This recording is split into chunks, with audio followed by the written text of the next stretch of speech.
Good day. I found one's ability to self-assess your interviewing skills to be critically important if you want to pass interviews with high-performing companies, right? It's a bit on the same lines of having a screening round in a bit to assess if you're worth a final interview, right? So this is why in this video I'm going to share with you 4 methods to improve your ability to self-assess, and why not also improve your interviewing skills along the line, right? Method number 1 would be role play. Okay, so when you do a mock interview with someone, that's the tried and tested method to not only evaluate your performance, but also to improve your ability to understand how you perform in a close to live setting, right? A major drawback of this is it can get quite expensive, and also you should try to do these mock interviews with someone who is not in the same area of expertise as yours. Also, preferably not your spouse, or you could do it initially, but also to get a more professional setting, you should do it with someone who's maybe an interview coach, right? The second method to improve, to understand how you perform, how well you can perform in these interviews, and I'm primarily talking about non-technical interviews here, behavioral interviews, would be to use AI. Okay, so basically what I'm suggesting you here is to ask AI to evaluate your answers. Okay, there's quite a niche area in which AI is quite effective in determining how well you perform. That is when you perform extremely well. So if you ask AI to evaluate your answers and your answers are consistently 10 out of 10 or 9.5 out of 10, that's how you know that you're actually good. You're pretty good with these things. You don't need to insist too much in behavioral interviewing skills, right?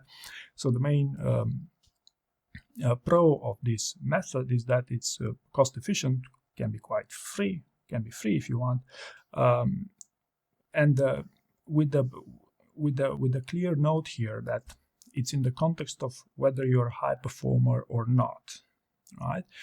The problem with AI, however, is that it can get quite addictive.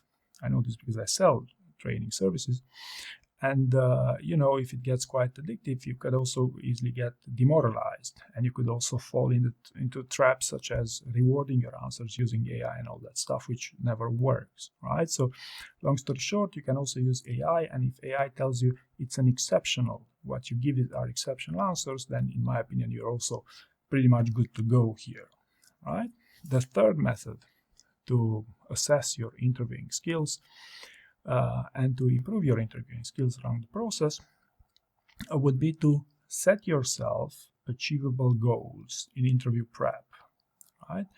And basically the formula would be that you set yourself some measurable goals, and then you measure your success along the lines whether you were able to achieve this. For example, in my training programs, I suggest you prepare stories around some 6 key behaviors and you revise them 3 times. Okay, I found that people who can brainstorm for 2-3 stories for each of those 6 behaviors and revise their stories 3 times or more tend to have significantly better interview outcomes. Okay, so basically the simple fact of just following a structured process in interview prep can yield some amazing results, both in improving your interviewing skills, but not only that, but also understanding where your performance is. Because what happens is, for instance, if instead of revising your stories 3 times only once, you wouldn't be able to improve your ability to self-assess as much as if you would revise them multiple times, right? So structured processes are actually quite a hugely efficient interview prep method, and this is not something that came up from the candidate side, but rather from the employer side, where even in top performing companies, they always use structured hiring processes because this trends to give the best interview outcomes for both, right? So the main advantage of this would be a structured interview prep. You could measure your results and in turn, evaluate your performance. The main cons around this would be that you can, even though you can say, hey, I build a great story bank, you cannot really assess your delivery. So you might have a great story bank which you cannot communicate during job interviews, so you have to supplement that with role play and other stuff, right?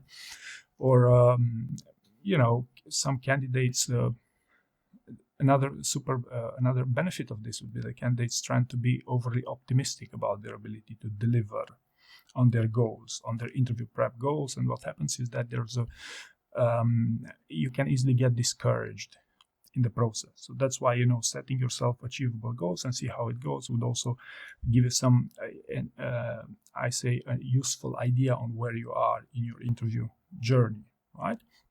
And finally, the fourth method, I found that it's hugely efficient to understand your performance, how well you perform in job interviews, and something I've been working on extensively for the past year or so would be quizzes or assessments to test your knowledge about these interviews. And primarily, two areas of these assessments, primarily to test on whether you understand behaviors from the question who get asked.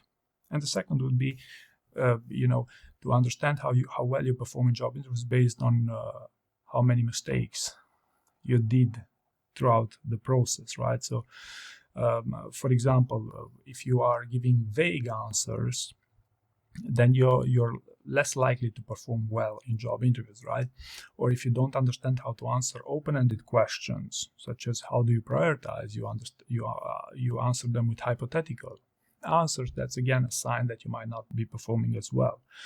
Or if you don't understand why someone is asking you how do you deal with conflict, which with a key behavior that's being tested for in pretty much any job interview, then again that's a sign that you don't really understand how behavioral interviews work, and that sign there is a bit of work for you to ramp your performance on.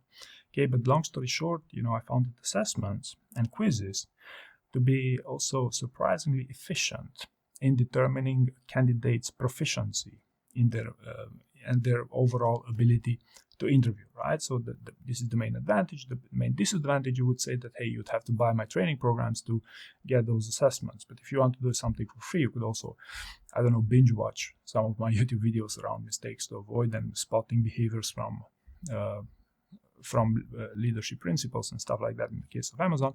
So you have alternatives also for free if you want. But long story short, assessments would be the last thing I wanted to draw your attention, something that's hugely